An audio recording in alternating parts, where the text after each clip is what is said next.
एक बार निकालिए तो कहे हंसा के गाई कहे हंसा के रुला दी हलो कौन कईनी गलतिया सजा दी हलो। आई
झूठो के बढ़ाई करेंगे नहीं साचो कहता नहीं सही बात है। नींद ना लगे उनका चलिए एक मिनट और ठीक बा और बेहतर तरीके से कहे हंसा के रुला दी हलो कहे हंसा के रुला दी हलो कौन कईनी गलतिया सजा दे हलो कौन कईनी गलतिया सजा दे हलो।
चलिए दूसरा तरह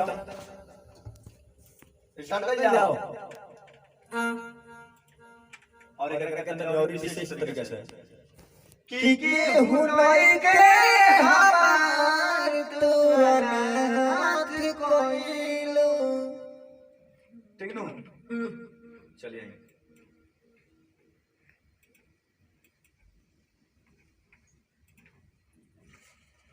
किन्नर नरे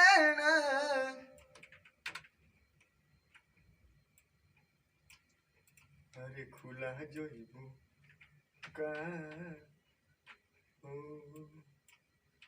दर दर दर दर न न न न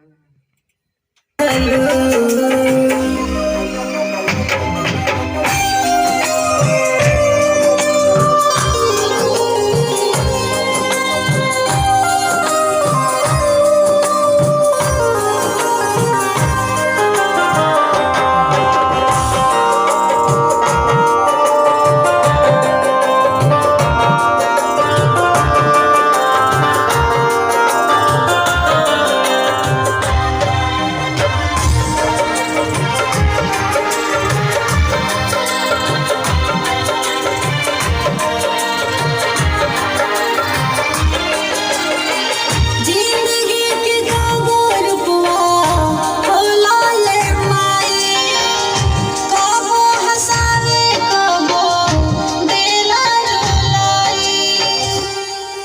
यहाँ पे थोड़ा ध्यान दीजिए, ठीक है? जैसे बता रहा है, 1 मिनट।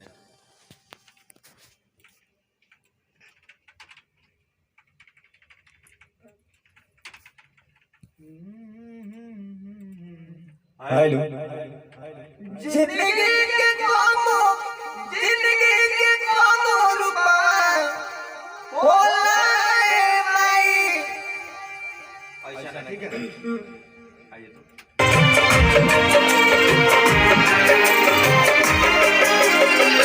जिंदगी के कबो रुपवा होला ले माई कबो हंसावे कबो देला रुलाई।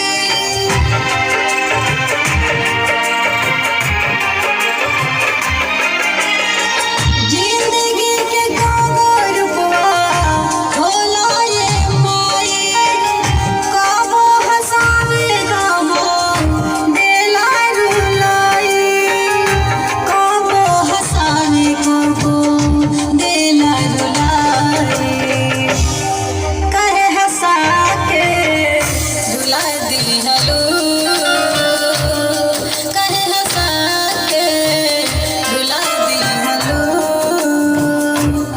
कौन कईनी गलतियां सजा दिहलो। कौन कईनी गलतियां सजा दिहलो। ठीक बा। आई आई कौन कोई नहीं गलतियां। नमस्कार, प्रणाम। हम कृष्ण इंद्र जी। ई गाना रवा सबके कैसा लागल? और रवा बैठी और मंजू पासवान जी गाना गौनी हो। तू हंसा के रुआ देहलू। आनंद प्रेमी जी कैमरा करल बनी। और वो सब बताएं कि गाना कैसा लागल, और ज़्यादा से ज़्यादा वीडियो को लाइक करी, कमेंट करी और शेयर भी करी। और चैनल खातिर नया मेहमान बनी तो चैनल के सब्सक्राइब करी। 2-4 शब्द यहाँ से सुनी। बोली जी, अरे बोली कुछ जे गाना कैसा लागल पूछे। अरे लाजाई मत, कहीं ना महाराज। कुछ 2 शब्द कह दी पब्लिक के सामने। कहीं जे गाना कैसा लागल जरूर बताई लो। हाँ, गाना अच्छा लागी तो कमेंट शेयर जरूर करम लोग।